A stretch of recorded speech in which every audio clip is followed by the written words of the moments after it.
when you look at the Bible prophecies, and I'm not a prophecy teacher, I don't know enough about history, but there's some things that's pretty plain if you look at it and have any kind of a spiritual insight. But when you look at some of them, we realize pretty quick how they must have sounded to the people that first read them in the days that the prophets wrote them. How wild some of the prophecies must have sounded, because they had nothing, going on at that time that would have made the prophecies possible.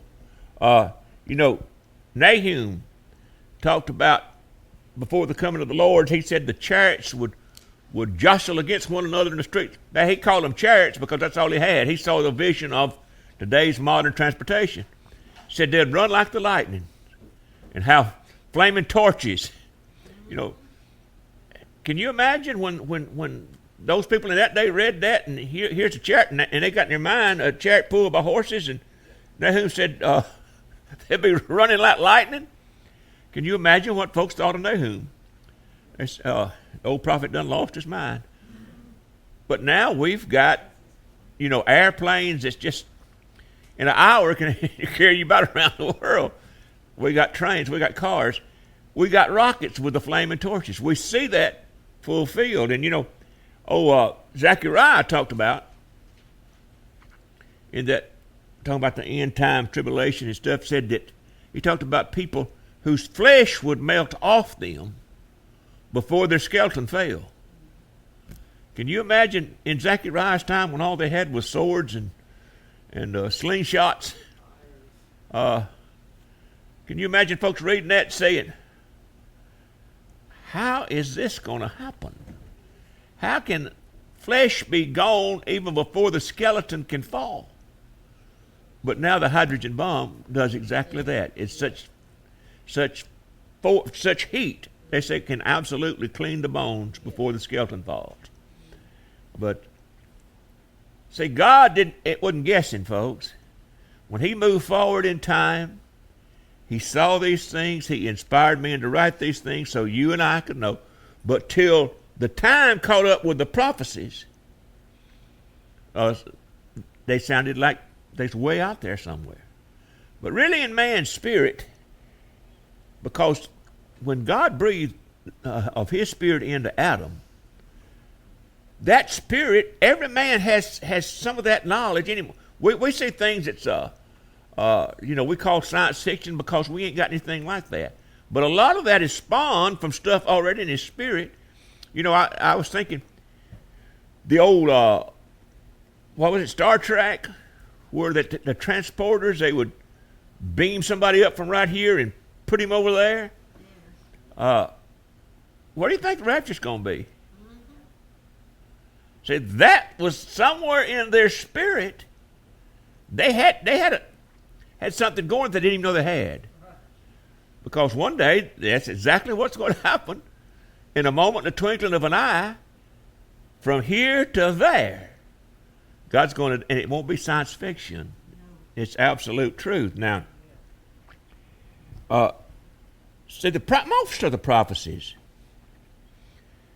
works through natural means. I mean, God knew what was going to happen, and the harvest system brings things. But, like Mary, she gave birth to the Son of God. You know what the world saw? A woman giving birth. Giving birth. Because it happened naturally. All the prophets had talked about Israel going back home and becoming the land in the last days. And it happened exactly. In 48, you know what the world saw? They saw the United Nations just giving them land. They didn't see the hand of God in it, even though the prophet said, this is what, he said, a nation be born in one day. And it was. But so many of the prophecies, until the time comes that they were written for, we don't see it. We don't see it. But God is a God who, when he speaks, when he inspired it, it's settled, it's going to happen exactly like he said. I always told people for years when we were teaching, so many people won't get into anything because they want to teach a safe doctrine. What if it's wrong? So they'll try to make it fit what we see today. No, just teach it like the Bible says it, because God will see to it that it happens just like he wrote. It's not going to fall. If you want to preach a safe doctrine, get in the Word, preach that. Now, you might not see it today, you might not see it tomorrow, but it's coming. Somebody will see it. So, people preached, and we're going to start over in Revelation 13. People preached this for years and years and years with no way for it to happen. Right. But today it can happen. Because the timing has caught up with the prophecy. Now, it talks about, it starts off with the Antichrist, and then it winds up with a false prophet. But we want to start about verse 16. That's talking about this false prophet. And we understand in the global governance that's coming, it'll be a political and an economic and a spiritual union. And so there's a false prophet that causes people to kind of go along with the beast and say he appeals to the spirituality side of people. And people that will line up to take the mark of the beast, a whole lot of them will do it thinking they're doing God's will, because there will be a prophet, a false prophet, who will stand up and say, well, I'm the voice of God. I'm a prophet, and I'm telling you, this is the man that God sent.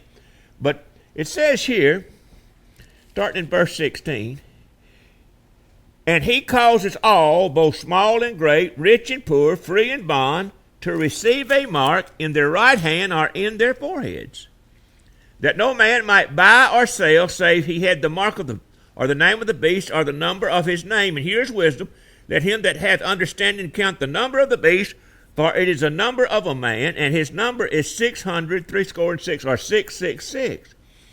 Now, see, this could not have happened until we got the computer age and, come up with the chips that had all this information on it.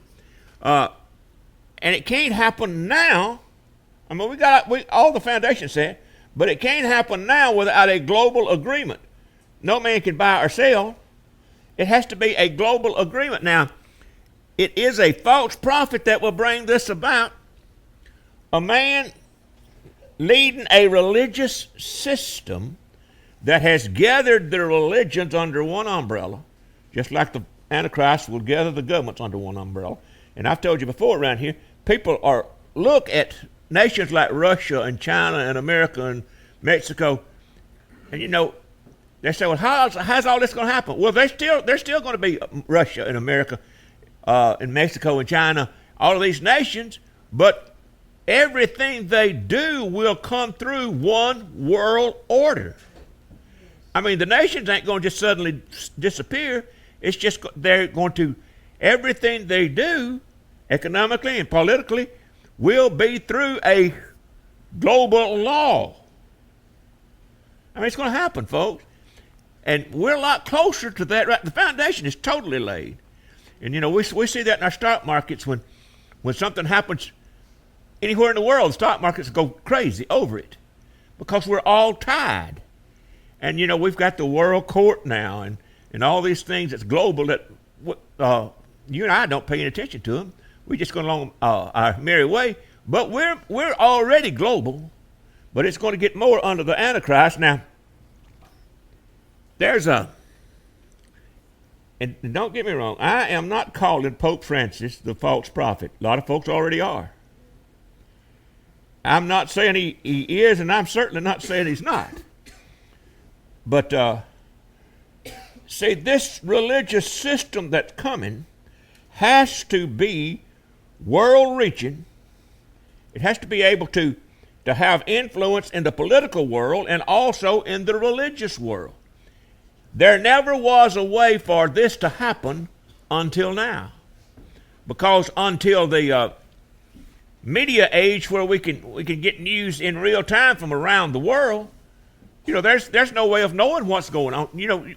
Now the world's connected by the media. And this year, not this year now, it's back in 2015,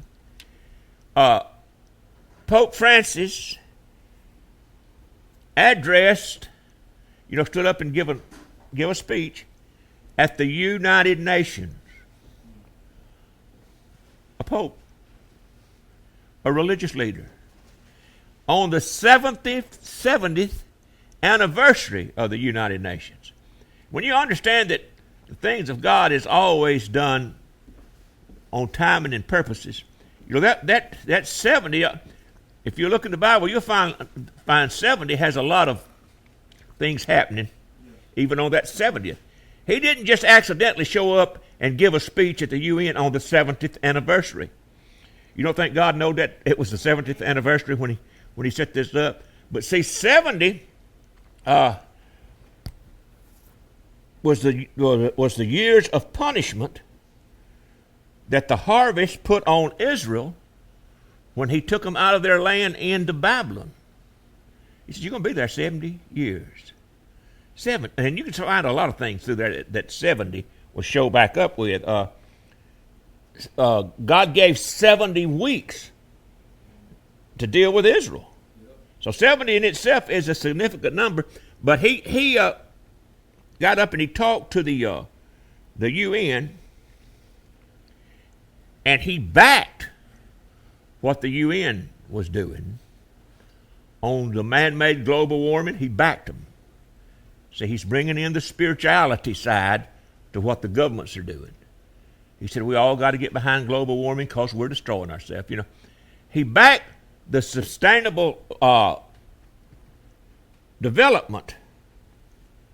They call it sustainable development that the UN set forth. Now, they set this thing forth back in the 90s, and they started trying to implement it in 2012. And, we've talked about it around here. The EPA here has suddenly declared that all water belongs to the government, even the mud hole in your yard. And so this sustainable development that was passed by the UN and the nations of the world is working slowly toward giving the governments of the world total control of the populace. Under this sustainable development, the governments are moving to control all food sources, all transportation sources, all medical sources, and all land is they're moving toward no private ownership of land. That's what the deal is. How would they declare it? Just declare it. And see, I've been hearing this for a few years, the rumblings, and they here a few years ago, one senator said it was I forgot who he was now, but he said private land ownership was the thing that was really holding America back from developing into the country that she wanted, that she should be. If the government could just put people that they wanted, give you the land they want you to have, instead of, so many people own so much land and somebody else didn't own any. It's called socialism. Share the wealth. Share the wealth. Now, in 2015 also, first time ever, it was in the month of September too, the Pope addressed the full House of Congress, got up before Congress and gave a speech and was accepted. He's the first Pope to ever allow a Muslim cleric to teach in the Vatican. And we're saying all this because, see, the foundation is laid for a religious order that has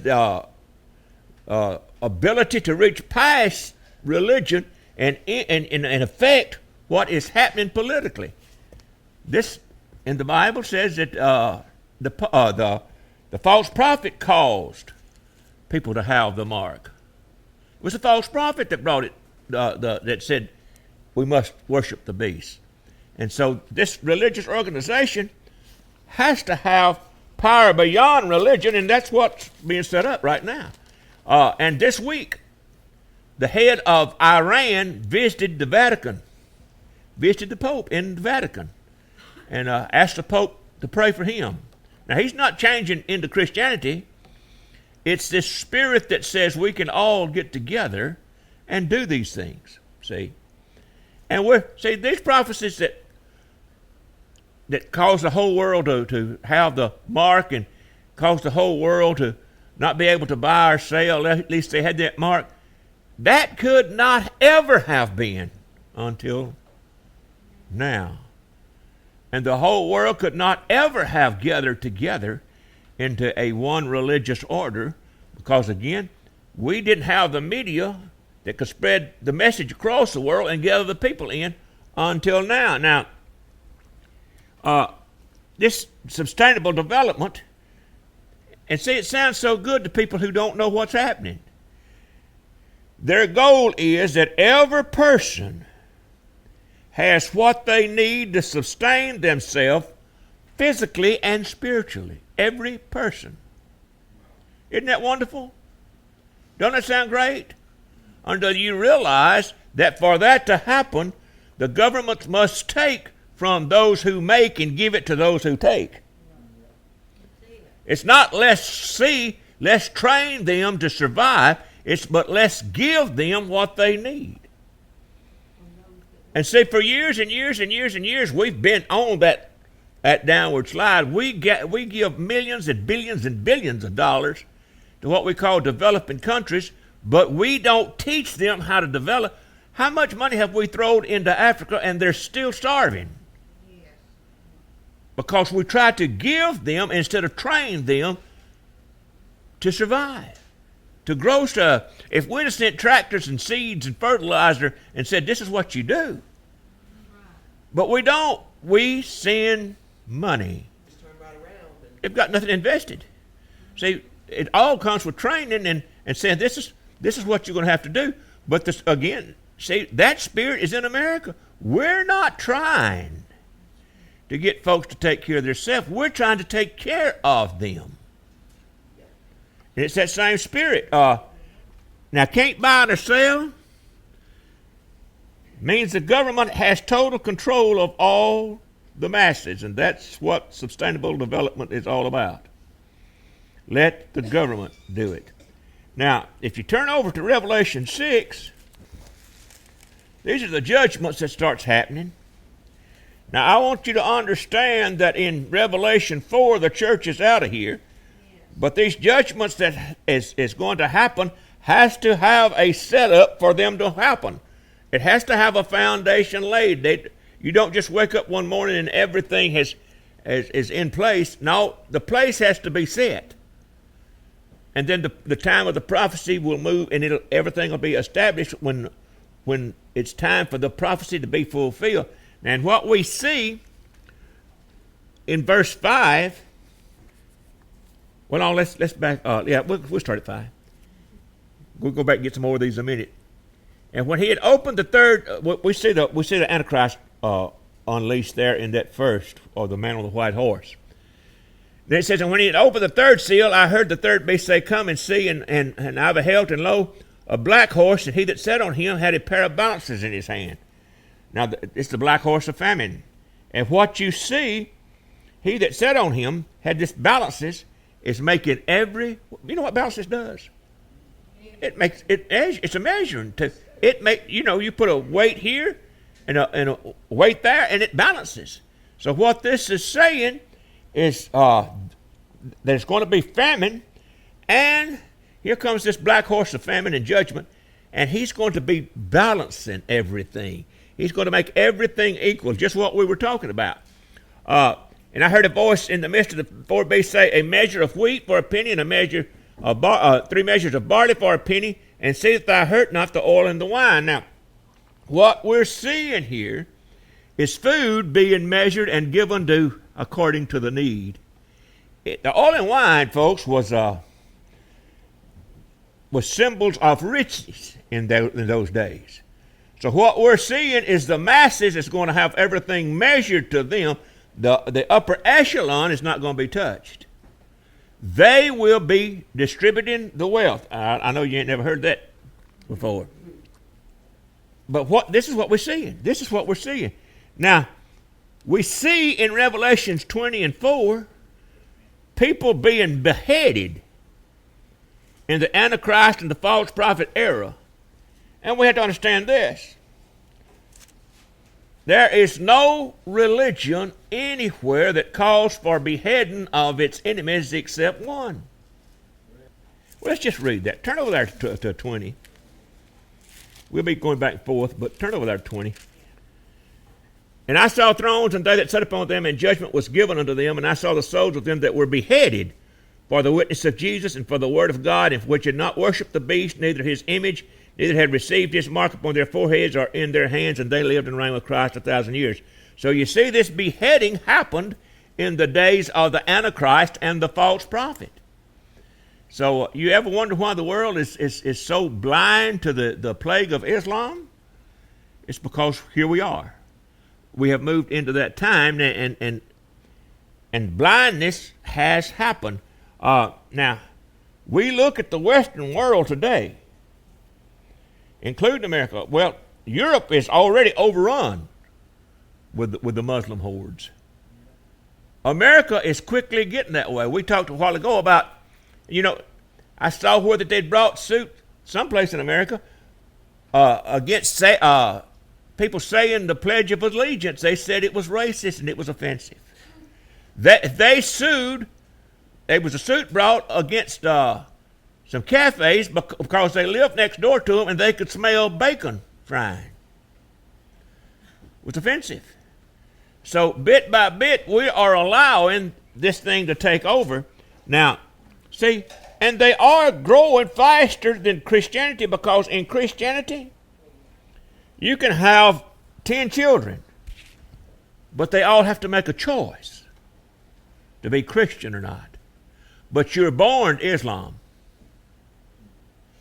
If you're born into an Islamic family, you are Islam, and under their law, you can never change unless you change with, if you accept another religion, you can be beheaded, and, they teach that.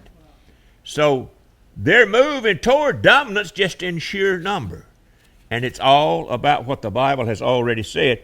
And it's coming. And it's coming quickly now. We're in the time of the prophecies. Now, we made a nuclear deal with Iran and got nothing and gave them everything. Why is it? Oh, he can be a quarter. And that's what he is. But again, it's that spirit that's moving. Now see, we on one hand, to show you how blind we are and how blind the world has become, on one hand, we will send bombers to bomb ISIS and call them evil. We won't call them Islam, but we'll call them evil. But we will turn around and support the very doctrine that makes them ISIS. Now, while we're here in Revelation, let's go back to the chapter 13 for just a minute. I told you we was going backwards and forwards to show you exactly that this is what is going to happen when the world's religions come together with Islam, a dominant player in this end time.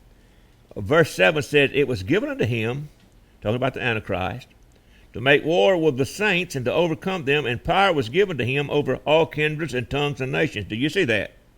Now here the Antichrist has powers over kindreds, tongues, and nations. In other words, he's pulling the strings for what they eat, for where they live, for what they work. So he's not at war with a nation. You see what he's at war with? The saints. The tribulation saints is his enemy. The only way that could be is that in this religious coming together, Islam is the dominant voice. And again, see, we have already, some, like the Iranian leader, visited the Pope and trying, the Pope's trying to get all of this together. Said they believe in Jesus. Islam does. But they just believe he was a prophet under Muhammad. So all they would have to do, they would accept Catholic if they broke the cross. If they said that, okay, Jesus was a teacher, but he wasn't the Son of God, they could unite tomorrow. Because so much already is saying it's the same God we serve. Well, let me say again, no, it's not. No, and they know it's not. Why would they be killing the tribulation saints if they thought it was so? See, so and we're moving into that. The only way that this could happen, that the war was against the tribulation saints, would be a political system held together by a false religion, and that's exactly what we see in 17 and 13 here in Revelation. Now, Matthew 24 and 15, Jesus talking about the end time. And he's talking to the Jewish nation here, because nobody else would even have understood. None of the Gentiles around at that time would have understood about the abomination of desolation. But Jesus says this over in Matthew 24 and 15. He said, "When you therefore shall see the abomination of desolation spoken of by Daniel the prophet, stand in the holy place, whosoever readeth, let him understand, and let them which are in Judea flee into the mountains, and let him which is on the housetop not come down, and to take anything out of his house, neither let him which is in the field return back to take his clothes, and warn to them that are with child, them that give suck, but pray that your flight be not in the winter, neither on the Sabbath day." So you see, he's talking to the Jewish nation. After the church is gone, the Spirit of God goes back to the Jewish nation, for those 7 years. Now, he said, when you see the abomination of desolation. Now, anytime you see that word abomination, it's usually is referring to some false religion that is doing things totally against God. Now, today we have no Jewish temple. But, Paul says in this time the Antichrist will sit down in the temple of God, showing himself that he is God. And about every week you can see newsreels where they are continuing their plans on building the third temple. Now, it may happen under the agreement with the Antichrist to start with. But I saw this week where they had a complete digital blueprint ready, and everything that goes in that temple ready. Now, but Islam, folks, has never been, I want to get this to, it's never been a world threat until lately. Western leaders used to scorn Islam. It was like, hey, they wouldn't have any part of it because they saw what it taught. And everything that was happening under Islam was happening over there in their countries. The West didn't have an Islamic problem just a few years ago. We moved into the time of the prophecies being fulfilled. We have moved into the time. Now, in Daniel 2, turn over there. Daniel 2. Now, the king had saw a vision, and we're not going to get into a whole lot of this. You can go back and read it. But the king had a dream or a vision, and he saw this monstrosity of a statue made out of different metals. And Daniel came in and was kind of interpreting this thing, and he told the king, about these empires that would rise after him, and that was represented in this statue, and he told him that the head was Babylon. Now, down in verse 41, says this, "And whereas thou sawest the feet and toes, part of potter's clay and part of iron, the kingdom shall be divided," and he's talking about this last kingdom, "and there shall be in it the strength of iron, for as much as I saweth the iron mixed with miry clay. And the toes of the feet were part of iron and part of clay, so the kingdom shall be partly strong and partly broken.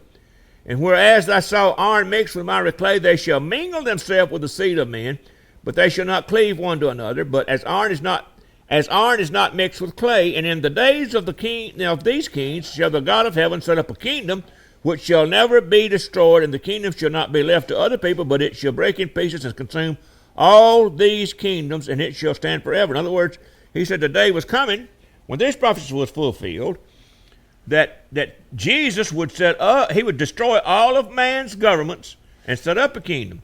But now, what he saw in this in this statue, he saw these kingdoms that rose, and we know by history that came up after Babylon, the Medes, the Persians, and the Greeks, and then Rome, and then we see these two legs holding up the government, and it's the end time governments, and the old Roman Empire had a Western division and an Eastern division, and the countries of the Eastern division are now chiefly Islamic. And he said the last governments of the world would be partly iron and partly clay. In other words, they would be militarily strong, but they just couldn't stick together. And see what's going to happen, folks, and the agreement will come not because they like each other, but because of necessity, and it'll come in a time of chaos. I hear folks all the time talking about in this end time how that God's going to raise up America and she's going to be great and how we're going to work out peace. It ain't happening. Anywhere that you see in the Bible about the end time before the church is gone and after the church is gone, it's chaos. And when the church is gone, it's total chaos now. There's never been a possibility that the world could be linked politically and economically and religiously until we could be linked by instant communications. You know, the old Roman Empire failed because they got so spread out that they really didn't know what was happening in parts of their empire until, it was overrun by folks because they had no means of instant communication, and they couldn't get their armies in place, and they couldn't control. So we really had no means until now with the instant communication to be in contact with the whole world so that we could control the whole world. Folks, we can mash buttons now and have a bomb in the lap of somebody in Russia in a matter of minutes. See? So the militaries can move swiftly and we can reach around the world. Now on those two legs and the 5 toes on both, they're equal. You've got the Islamic influence and you've got the Western influence together because of necessity. And it never could have happened, never has happened in times past, never could have happened until now. So we see the time of the prophecies, in these prophecies, in our time. Now, and the last government that is represented by this clay and iron will be set up quickly. See, we're getting the foundation laid, but it will be set up quickly. It don't last but 7 years. So to be set up, the foundation has to be laid. It'll be set up quickly in a time of chaos, and in 7 years, it'll be gone. And Christ will be back. We call it the 7 years of tribulation. And see, in those first 3.5 years, it will look like that the Antichrist is probably going to do exactly what he said. It looks like things are going to get better. He'll be making covenants with people and doing things to bring this thing together. But in the middle of that, he will break those covenants. And see, Daniel tells us, and we'll probably get to there. I don't know whether we get back over there or not yet, but if we don't, Daniel tells us in the middle of that 7 years that he will break the covenant. He will first confirm it and then break it. Well, a covenant confirmed means the covenant had to be in place.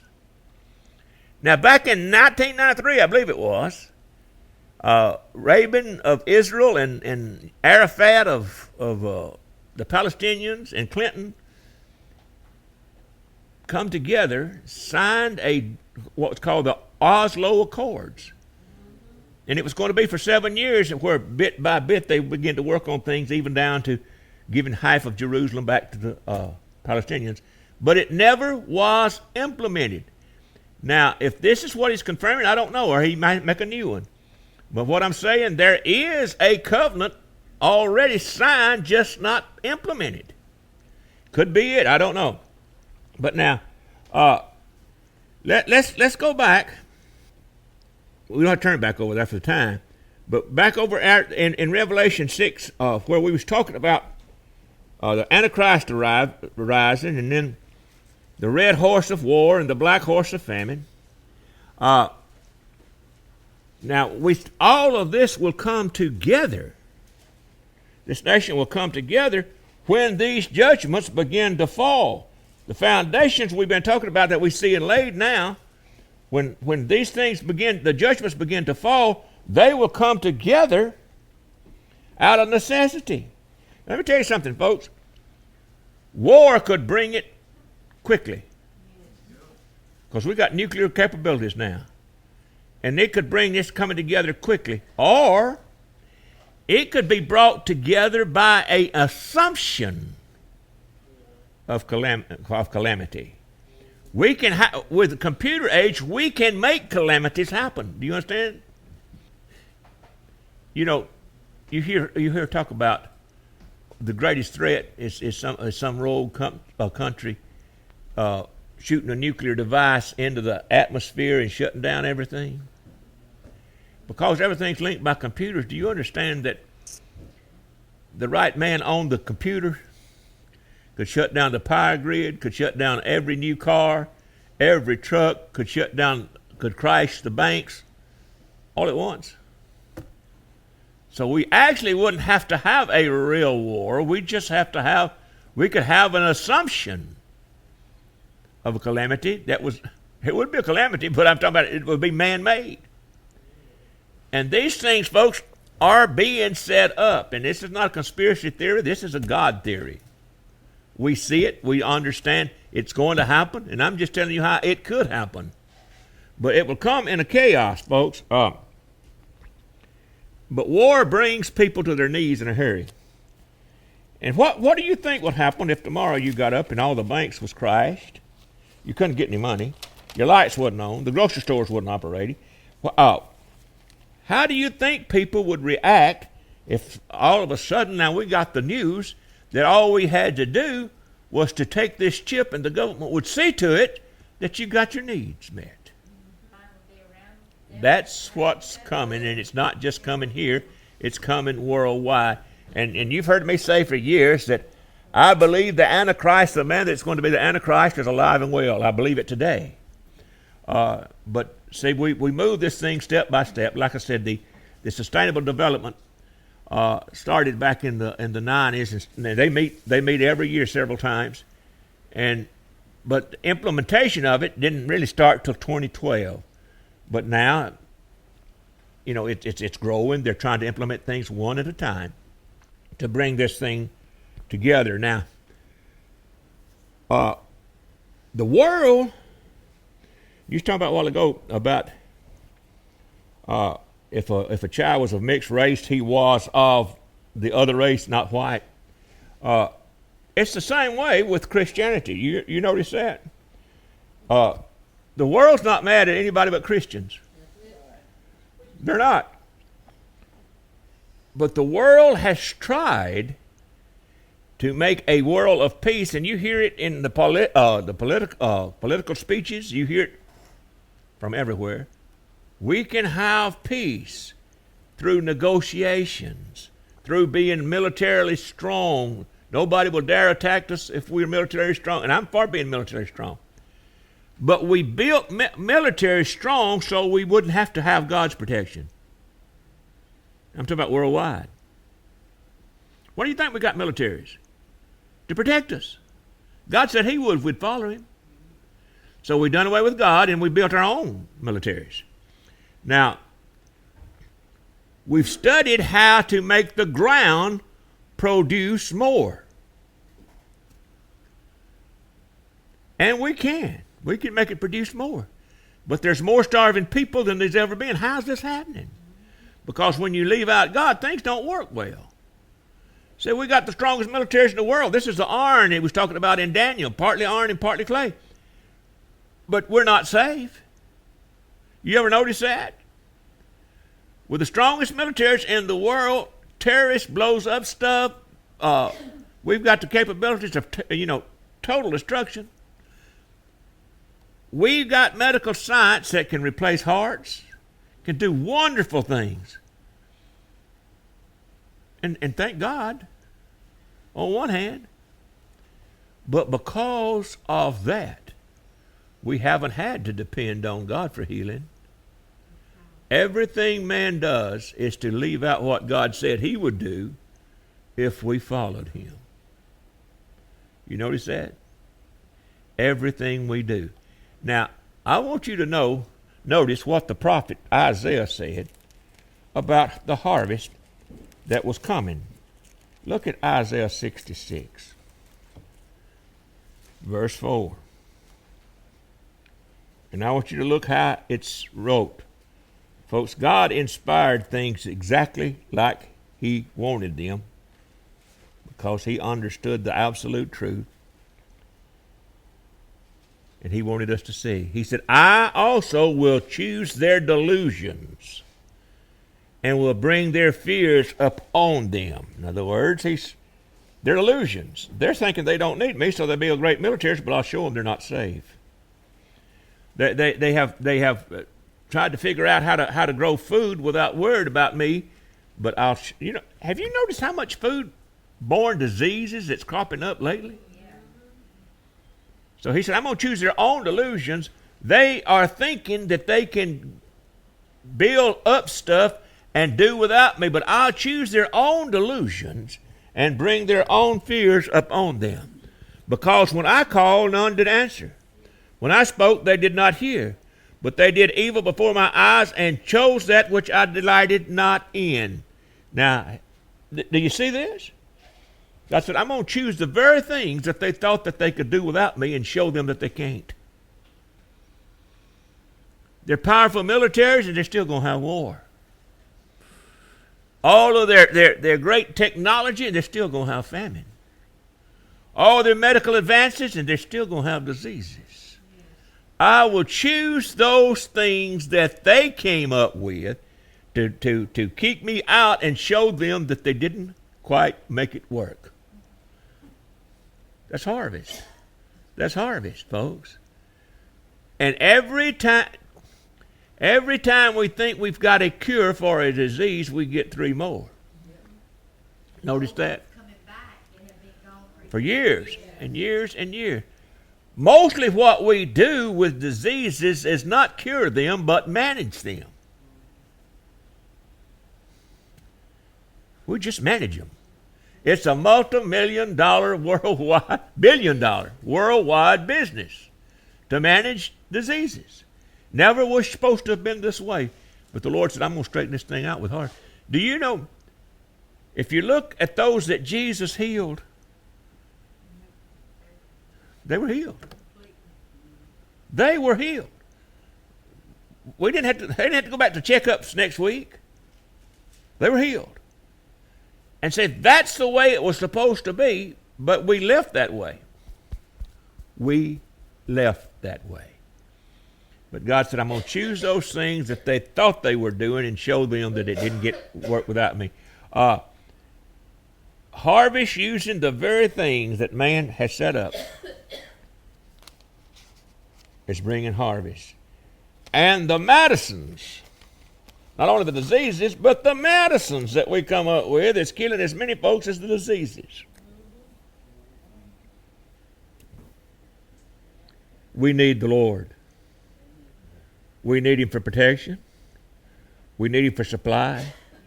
We need him for healing. Now, we have come to the time of these fulfilling. The natural man can't see it, and religious folks don't want to hear it. But this is what God said. This is it. This is what God said. And I don't know of one prophecy now that could not be fulfilled quickly. The foundations are laid for all of them. Most of them is fulfilling right before our eyes. And we understand when we read these things, most of them is after the rapture.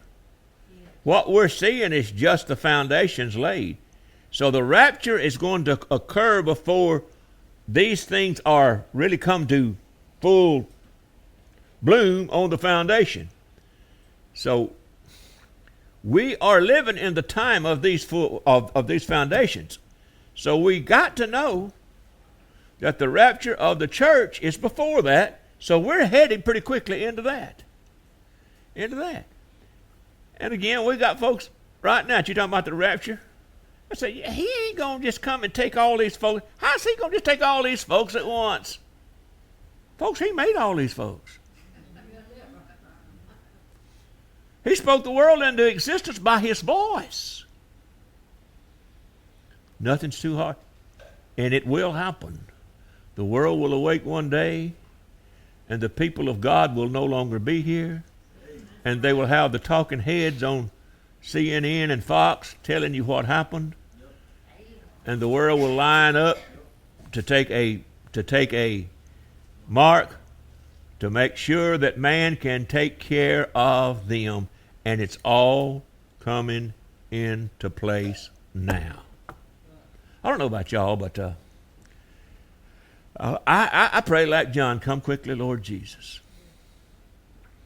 And sometimes, it gets, you want to shake folks and say, where do you think this is leading? When you see all over the world nuclear, rogue nations going nuclear, where do you think this will end? When you see these diseases cropping up every day, new diseases that's killing people everywhere, where do you think it will end? When you see starvation spread, where do you think where do you think it's heading to? Where do you think? See, folks live just for today. They never look past this. But this is God's newspaper. We better learn how to read it. Because that's what we can depend on. All right. Man can't stop it, folks. Man can't stop it. It's going to happen, and it is happening. And praise the Lord for his word.